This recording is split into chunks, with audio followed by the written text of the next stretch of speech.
Bulletin में सबसे पहले बात करते हैं मध्य प्रदेश के लोगों के लिए राहत भरी खबर की। जी हां, कई राज्यों के बाद अब मध्य प्रदेश में भी मानसून जल्दी ही दस्तक देने वाला है। अगले कुछ दिनों में मानसून दस्तक दे सकता है। हालांकि बीते दिन मध्य प्रदेश के कुछ जिलों में अच्छी बारिश हुई, जिससे लोगों को काफी ज्यादा राहत भी गर्मी से मिली है।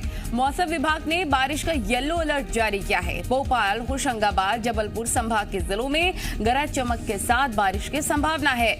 मौसम विभाग के मुताबिक होशंगाबाद संभाग के जिलों छिंदवाड़ा, सिवनी, बालाघाट में भारी बारिश हो सकती है, जबकि भोपाल, जबलपुर, शहडोल, सागर संभाग, रीवा, इंदौर, उज्जैन संभाग, साथ ही गुना, अशोकनगर और शिवपुरी के जिलों में भी कहीं कहीं बारिश के पूर्ण अनुमान भी व्यक्त किए गए हैं। तो ये एक बड़ी जानकारी अब आपको दे रहे हैं। मध्य प्रदेश के कई जिलों में भारी बारिश का अलर्ट जारी कर दिया गया है। भोपाल, होशंगाबाद, जबलपुर में गरज चमक के साथ बारिश हो सकती है। लोगों को गर्मी से निजात भी मिलेगी। मौसम सुहाना होगा। जल्दी ही मध्य प्रदेश में जल्दी ही मानसून दस्तक दे सकता है। आकाश हमारे रिपोर्टर तमाम जानकारी के साथ लाइव जुड़ गया। आकाश, क्योंकि बताया ये जा रहा है मौसम विभाग की तरफ से जल्दी ही मानसून दस्तक दे सकता है, किस तरह से किसानों को यह फायदा पहुंचाएगा? बिल्कुल, देखिए नलिनी, मौसम विभाग ने मध्य प्रदेश में मानसून के दस्तक की घोषणा कर दी है। महाराष्ट्र के रास्ते चलकर यह मानसून मध्य प्रदेश में पहुंचा है, लेकिन भोपाल और इंदौर के संभाग में अभी एक दो दिन में ये मानसून सक्रिय हो सकता है। पिछले कई दिनों से लगातार प्रदेश में बारिश हो रही थी। आज भी बारिश को लेकर अलर्ट जारी किया गया है। कई जिलों में गरज चमक के साथ बारिश हो सकती है। तो निश्चित तौर पर मानसून के पहले पहुंचने से करीब 7 दिन पहले ये मानसून पहुंचा है, तो किसानों से इससे खासा लाभ होने वाला है। जो खेती करने वाले हैं उनके लिए पानी की जो ज़रूरत है वो समय से पहले और ज़रूरत के हिसाब से पूरी हो सकेगी। बिल्कुल आकाश, और कई बार देखने को मिलता है कि लोगों को गर्मी से तो राहत मिलती है, लेकिन जल जमाव की समस्या भी बन जाती है। इससे निपटने के लिए प्रशासन किस तरह की तैयारियां कर रहा है? बिल्कुल, जल भराव की स्थिति शहर में ना हो। और भोपाल की बात की जाए तो भोपाल में लगातार मंत्री और नगर निगम की टीम अब निरीक्षण करने लगी है कि कहां कहां पर नालों की सफाई की ज़रूरत है और कहां जल भराव की स्थिति पैदा हो सकती है। चूंकि पिछले 2 से 3 दिनों में जो बारिश हुई है उससे प्रशासन को ये अंदाज़ा लग गया है कि कहाँ किस जगह पर कितनी मरम्मत करनी है। इसी को मद्देनज़र रखते हुए अब जगह जगह पर नगर निगम की टीम पहुंच रही है और वहां मौका मुआयना कर इस बात को तय कर रही है कि कहाँ कितनी व्यवस्था सुधारनी है। तो हर बार ये देखा जाता है कि बारिश आते ही कई जगहों पर जल भराव की स्थिति उत्पन्न हो जाती है और नगर निगम के जो दावे होते हैं उनकी पोल भी खुलती है। लेकिन इस बार पहले से ही तैयारियां की जा रही हैं, तो ये देखना होगा कि ये तैयारियां किस हद तक सही साबित होती हैं। बिल्कुल आकाश, तमाम जानकारी के लिए आपका बहुत बहुत शुक्रिया। कई जिलों में बारिश हो सकती है, जिससे सीधे तौर पर किसानों को भी लाभ पहुंचेगा। तो जल जमाव की स्थिति से निपटने के लिए भी प्रशासन तैयार है। आगे बढ़ते हैं। मध्य प्रदेश में कोरोना की रफ्तार पर अब लगातार धीमी पड़ती हुई गति नजर आ रही है। नए कोरोना संक्रमितों का आंकड़ा कम हो रहा है और साथ ही एमपी में पिछले 2 दिन से लगातार 500 से कम नए कोरोना के पॉजिटिव केसेस मिले हैं। बीते 24 घंटे की बात कर ली जाए तो एमपी में 420 केसेस मिले हैं, जबकि 1132 मरीज रिकवर हो चुके हैं। वहीं बीते 24 घंटे में एमपी में कोरोना के 34 लोगों की जान जा चुकी है। प्रदेश में इस वक्त कोरोना के 6325 एक्टिव मरीज हैं, जबकि पॉजिटिविटी रेट घटकर 0.5 डिग्री पर पहुंच चुका है। 0.5% पर घटकर दरअसल पॉजिटिविटी रेट पहुंच चुका है, यानी कि अब धीरे धीरे ये संख्या घट रही है और नए संक्रमित इतने ज्यादा नहीं आ रहे। ये राहत वाली बात है, लेकिन लोगों को सावधानी अभी भी बरतनी पड़ेगी। इस बीच एक और जानकारी कि जूनियर डॉक्टर्स के बाद अब प्रदेश भर में नर्सिंग स्टाफ ने अपनी मांगों को लेकर प्रदर्शन शुरू कर दिया है। नर्सिंग स्टाफ चरणबद्ध तरीके से प्रदर्शन कर रहे हैं। विरोध जताने के लिए नर्सिंग स्टाफ ने कल भी काली पट्टी बांधकर काम किया। ये लोग आज और कल भी काली पट्टी बांधकर काम करेंगे। इसके बाद दूसरे चरण में 14, 15, 16 और 17 जून को कार्यस्थल पर अपने विरोध प्रदर्शन भी करेंगे और तीसरे चरण में 18, 19 और 21 जून को मरीजों से क्षमा याचना भी मांगेंगे। चौथे चरण में 22 जून को सामूहिक अवकाश पर जाएंगे और अगर मांगे नहीं मानी गई तो 5वें चरण में अनिश्चितकालीन अवकाश पर चले जाएंगे। नर्सिंग स्टाफ की मांग है कि उनका पदनाम स्टाफ नर्स से बदलकर नर्सिंग अफसर किया जाए। इसके साथ ही ग्रेड 2 दर्जे सहित वेतनमान की मांग भी वो करते हुए नजर आ रहे हैं। तो चरणबद्ध तरीके से 5 चरणों में ये विरोध व्यक्त करेंगे। सुनिए। 3 दिन तक काली पट्टी बांधकर हमारे पूरे प्रदेश के नर्सेज बने कर्मचारी, जो स्वास्थ्य कर्मचारी हैं, वो विरोध प्रदर्शन कर रहे हैं। अभी भी हम माननीय मुख्यमंत्री जी और मंत्री जी से अनुरोध करना चाहते हैं कि हमारी नर्सेज बहनों की मांगों को संज्ञान में लें और शीघ्र इनका निराकरण करें, ताकि हमें हड़ताल पर न जाना पड़े। नहीं तो 25 तारीख से हम लोग अनिश्चितकालीन हड़ताल करेंगे। मध्य प्रदेश में संविदा स्वास्थ्य कर्मचारियों की मांगों को मानते हुए सरकार ने उनका वेतन बढ़ा दिया। विशेष प्रोत्साहन भत्ते के तहत संविदा कर्मचारियों का वेतन 1,000 रुपए से लेकर 4,000 रुपए तक बढ़ाया गया है। कर्मचारियों ने वेतन बढ़ाए जाने के लिए आंदोलन भी किया था, जिसके बाद राज्य सरकार ने उनकी सैलरी बढ़ाए जाने का आश्वासन भी दिया था। सरकार के इस फैसले से 19,000 संविदा स्वास्थ्य कर्मचारियों को फायदा भी होगा। संविदा स्वास्थ्य कर्मचारियों का वेतन बढ़ा है और कर्मचारियों ने वेतन बढ़ाने के लिए आवेदन भी किया था। इनकी मांगों को मान भी लिया गया है।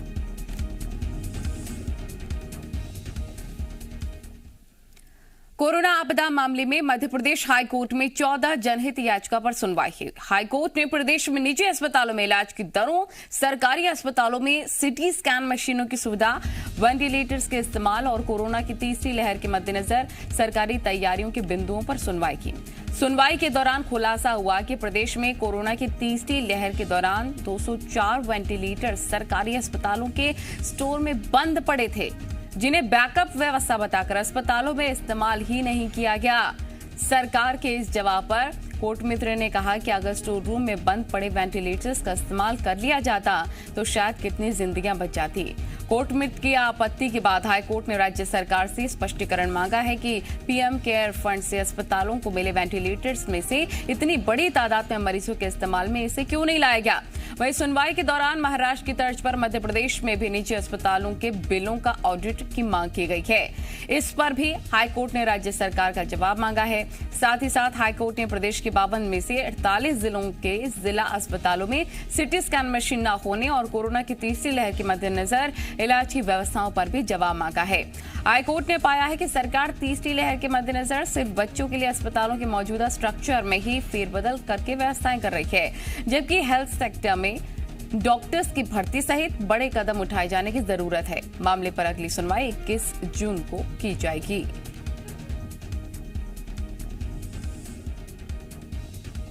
मुंबई में हाईकोर्ट ने जो सरकार की एक्शन टेकन रिपोर्ट है, इस पर जो सुझाव और आपत्तियां पेश करी गई हैं अमिकस क्यूरी की हैसियत से, आज हाईकोर्ट ने सरकार को उस पर अपना जवाब और स्पष्टीकरण देने के लिए समय दिया है और अगली सुनवाई 10 दिन बाद होगी।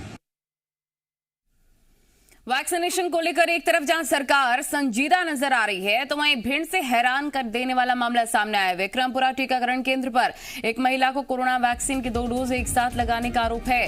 पीड़ित महिला का आरोप है कि नर्स का ध्यान मोबाइल पर था, वो बेसुध होकर काम कर रही थी और तीसरी डोज भी लगाने वाली थी। 2 डोज लगवाने के बाद महिला का कहना है कि उसे मामूली साइड इफेक्ट है और हालत स्थिर बनी हुई है। पूरे मामले पर सीएमएचओ डॉक्टर रंजीत मिश्रा का कहना है कि महिला के सभी आरोप निराधार हैं। सभी टीकाकरण केंद्रों पर प्रशिक्षित स्टाफ वैक्सीनेशन का काम कर रहा है। ऐसे में इतनी बड़ी गलती की गुंजाइश हो ही नहीं सकती है।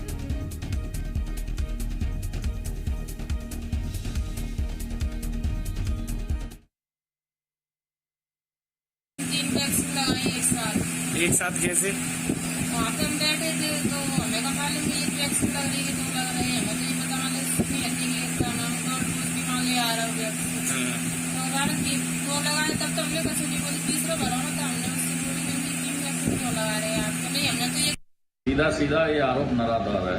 ऐसा कोई भी जो है डबल डोज नहीं लगाया गया है, उसमें लागू एक इंजेक्शन लगा। सर यदि अगर उसको ऐसा कुछ होता तो क्या कितना खतरा हो सकता है? कोई खतरा नहीं है, वैसे लगा नहीं है और सेकंड डोज एक ही डोज लगा है एक बार में, और सेकंड डोज का जब टाइम होता है तभी लगता है। ये जो आरोप है वो निराधार है, ऐसी कोई समस्या। वहीं निवाड़ी के ग्रामीण इलाकों में वैक्सीनेशन के लिए जागरूकता की कमी है और जब प्रशासन की टीम गांव में जाकर लोगों के वैक्सीन लगवाने के लिए समझा रही है तो ग्रामीण कई बार हिंसक होकर स्वास्थ्य विभाग की टीम पर हमला कर देते हैं। इसी को लेकर अब बीएमओ ने पुलिस को लेटर लिखकर सुरक्षा की मांग की।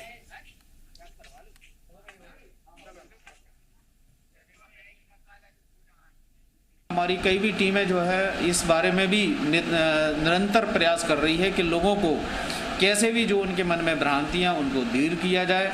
कई तरह के ऑप्शंस उनको दिए जाते हैं, कई तरह के उनको उदाहरण भी दिए जाते हैं कि भाई ऐसे ऐसे देखिए हम लोगों को लगा है, फिर भी आप जो है ना इसमें आगे आए और सेकेंड डोज के बारे में टीके को लेते हुए अपने आप को पूर्ण सुरक्षित करें। पुलिस की मदद ली जाती है ताकि कोई अनहोनी घटना ना घटे और जनता की रैंडम सैंपलिंग होती रहे और सैंपलिंग के बाद रिजल्ट आने पर उनका अच्छा उपचार हो सके। अतः हम लोग पुलिस की सुरक्षा की बराबर मांग करते हैं और सुरक्षा मिलती है। कोरोना वैक्सीनेशन में अच्छा काम करने वाली पंचायतों और नगर निगमों को राष्ट्रीय स्वास्थ्य मिशन अवार्ड देकर सम्मानित भी किया जाएगा। नेशनल हेल्थ मिशन के डायरेक्टर संतोष शुक्ला ने कहा है कि जो पंचायतें और शहरी क्षेत्र में निगम परिषद और नगर निगम वैक्सीनेशन अभियान में अच्छा काम करेंगे उन्हें मुख्यमंत्री कोविड-19 एक्सीलेंस अवार्ड भी दिया जाएगा।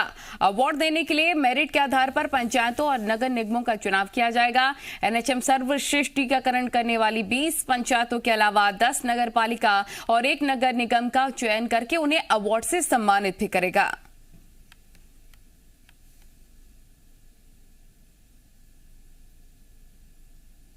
मुख्यतः है कि सर्वश्रेष्ठ 20 पंचायतें, सर्वश्रेष्ठ 5 जनपद, सर्वश्रेष्ठ 3 जिला पंचायत, सर्वश्रेष्ठ हमारे 10 नगर पंचायत और सर्वश्रेष्ठ 10 हमारी नगर पालिका और 1 नगर निगम। इस प्रकार से हमने मोटिवेशन के लिए किया है कि लोगों में जन जागृति हो, जनप्रतिनिधि आगे आए और पुरस्कार इसलिए दिया जाता है कि हम अपना सर्वश्रेष्ठ प्रदर्शन कर सकें।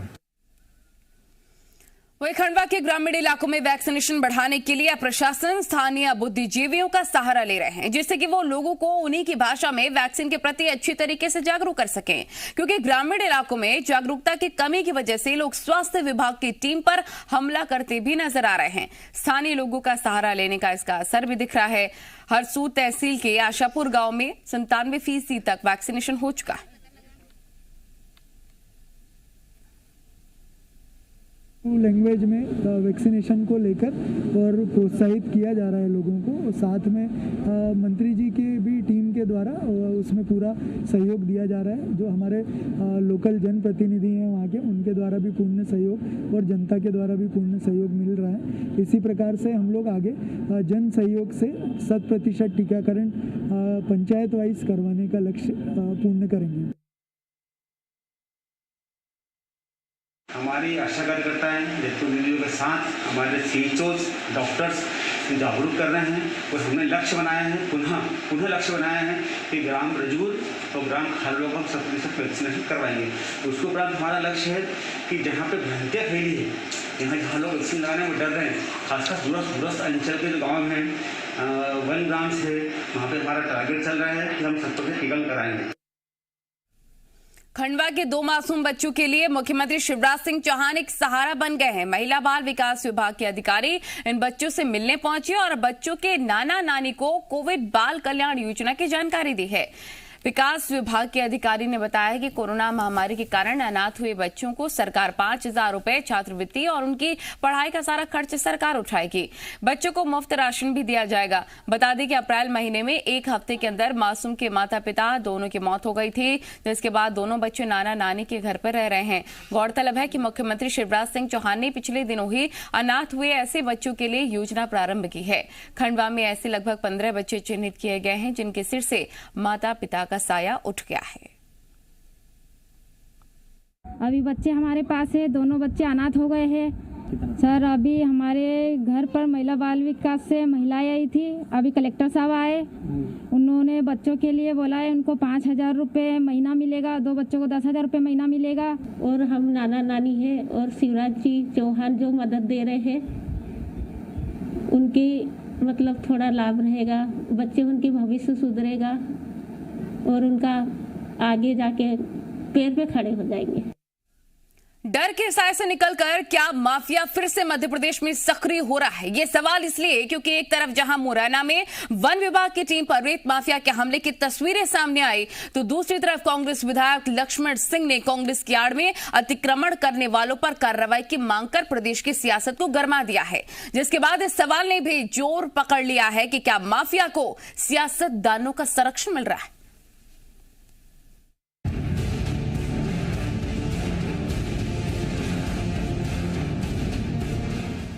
माफिया का शोर एमपी में फिर सुनाई देने लगा है, सड़क पर भी और सियासी गलियारों में भी। सबसे पहले देखिए दिल दहला देने वाली ये दो तस्वीरें। रेत माफियाओं की दबंगई और खुलेआम गुंडाई की सबूत हैं ये दो तस्वीरें। मुरैना में तो इंतहा हो गई जब वन विभाग की टीम पर करीब 100 लोगों ने धावा बोल दिया। वन विभाग के कब्जे से जब्त की गई ट्रैक्टर ट्रॉली लेकर दबंग फरार भी हो गए। कार्रवाई के नाम पर 5 नामजद और 50 अज्ञात आरोपियों के खिलाफ केस दर्ज हो गया। जांच जारी है। 8 जून को हुई घटना तो किसी फिल्मी सीन जैसी थी। माफियाओं ने ट्रैक्टर को तेज रफ्तार से खुलेआम सड़क पर दौड़ाया और ट्रॉली को लिफ्ट कर सड़क पर ही पत्थर गिरा दिए।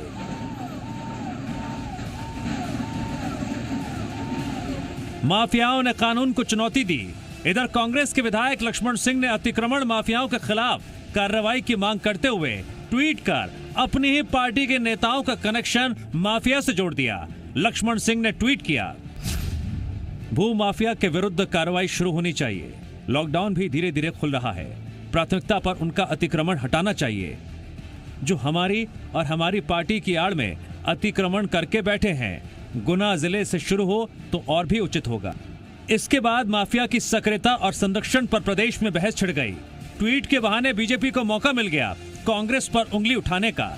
बीजेपी विधायक यशपाल सिंह सिसोदिया ने कांग्रेस को कटघरे में खड़ा करते हुए कहा, अतिक्रमण माफिया को संरक्षण देने वाली खुद कांग्रेस है। वहीं कांग्रेस के विधायक ने पलटवार करते हुए कहा, माफिया किसी पार्टी का नहीं होता, सरकार विधायक की मांग पर एक्शन ले। आज ट्वीट कर करके लक्ष्मण सिंह जी क्या बताना चाहते हैं? उनको यदि ट्वीट करना है या ट्वीट किया तो उसके पहले कमलनाथ जी से सवाल जवाब करना चाहिए, कांग्रेस के उन मिनिस्टरों से सवाल जवाब करना चाहिए। तब उनकी सरकार थी, उनके सरकार के रहते हुए भूमाफिया पनप रहे थे। तब फिर अतिक्रमण किनके हटे? कौन से भूमाफियाओं को आपने मुक्त किया? कथनी और करनी में अंतर नजर आ रहा है। कोई भी माफिया हो, किसी भी तरह माफिया के खिलाफ कार्रवाई होना चाहिए। चाहे कोई भू माफिया की बात हो, चाहे ये दवा माफिया की बात हो, चाहे सरकार में बैठा वो माफिया जो कहीं ना कहीं टेंडरों के नाम पे लूट कर रहा है, जिसके नाम पे सदन के जहाँ पे कैबिनेट के अंदर लड़ाई होने का काम हुआ। तो स्पष्ट है माफिया मुक्त प्रदेश हो, ये हर विधायक की इच्छा होती है। और उस विधायक जी ने कहा है तो वरिष्ठ विधायक है, उनकी बात पे भी गौर करना चाहिए। स्पष्ट रूप से माफियाओं के खिलाफ कार्रवाई होना चाहिए।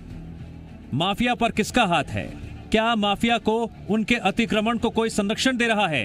क्या मुरैना में हुई इतनी बड़ी घटना के बाद माफिया के हौसले बुलंद नहीं होंगे?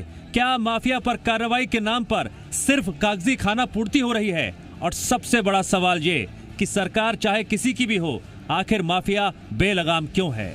आखिर उस पर नकेल कब और कैसे कसी जाएगी? मुरैना से करतार सिंह के साथ प्रमोद शर्मा, जी मीडिया, भोपाल। आगे बढ़ते हैं, कुछ अच्छी और पॉजिटिव खबरें भी देखिए आप, जहां शहरों के साथ ही ग्रामीण क्षेत्रों में वैक्सीनेशन को बढ़ावा देने के लिए लगातार प्रयास हो रहे हैं। इस बीच जबलपुर के शेपुरा ब्लॉक की सिहोदा ग्राम पंचायत अनूठा फरमान जारी कर चुकी है। यहाँ कई ग्रामीण ऐसे थे जो कि ना तो खुद वैक्सीन लगा रहे थे और दूसरों को भी डरा रहे थे। ऐसे में पंचायत ने फरमान जारी किया है कि जिस किसी को भी सरकारी योजना का लाभ लेना है उन्हें वैक्सीन लगवानी पड़ेगी। जिस किसी ने भी वैक्सीनेशन नहीं करवाया होगा उसे सरकारी योजना का लाभ नहीं मिलेगा। पंचायत के फरमान के बाद वैक्सीनेशन के प्रति लोगों का रुझान इस कदर बढ़ा कि देखते ही देखते 1200 की आबादी वाले इस गांव में कुछ ही दिनों में 85% वैक्सीनेशन हो गया। पंचायत सेक्रेटरी और सरपंच के अनुसार पहले नरमी के साथ लोगों को जागरूक करने का प्रयास किया गया था। जब इसका असर नहीं हुआ तो सख्त फैसला लेना पड़ा, जिसका असर अब दिखने लग गया है। शहर में भी वैक्सीनेशन की बहुत आवश्यकता है और लोगों को जागरूक होना चाहिए। और ऐसे ही मैं प्रशासन से मांग करता हूं कि लोगों को यहाँ पे भी जागरूक करें और वैक्सीनेशन ज़रूर लगवाएं। ये कहीं ना कहीं हम तो उसको तानाशाही समझते हैं, और लेकिन एक अच्छी पहल भी है कि लोगों को जागरूकता करने की ज़रूरत भी है और शहर में भी इसकी ज़रूरत है। जब हमको राशन मिली, वैक्सीन न लगी थी हमको पहले, हमने फिर आन के कहने लगे वैक्सीन लगेगी जब राशन मिलेगी। लो हमको वैक्सीन लग गई, हमको राशन मिल गई, हमको सरकारी लाभ मिल गया। कलेक्टर द्वारा या जिला प्रशासन द्वारा या भारत सरकार द्वारा ऐसा कोई जिला प्रशासन से कड़ाई का आदेश हो जाए तो टीकाकरण की मुहिम भी तेज होगी। वैक्सीन लगती है तभी आप सरकारी सेवाओं का लाभ ले सकते हैं। तो मैंने वैक्सीन लगवाई, उसके बाद में मैंने राशन की पर्ची ली और राशन मिली। मुझे वैक्सीन का एक कार्ड भी दिया गया, मुझे बहुत अच्छा लगा और सभी को वैक्सीन लगवाना चाहिए मेरे हिसाब से। यार कोई एक छोटे से ब्रेक के लिए, खबरें लगातार जारी है।